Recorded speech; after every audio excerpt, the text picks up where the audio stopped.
You are looking at Julian's pronunciation guide, where we look at how to pronounce better some of the most mispronounced words in the world, like this other curious word. But how do you say what you're looking for today?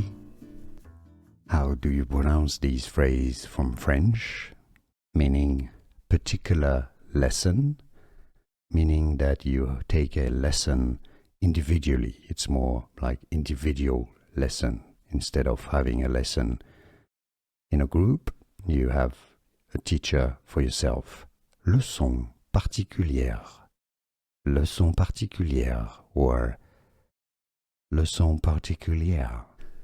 Here are more videos on how to pronounce more confusing words and names too many mispronounced. Like this video if you found it useful. I appreciate your support. I'll see you soon and thanks for watching.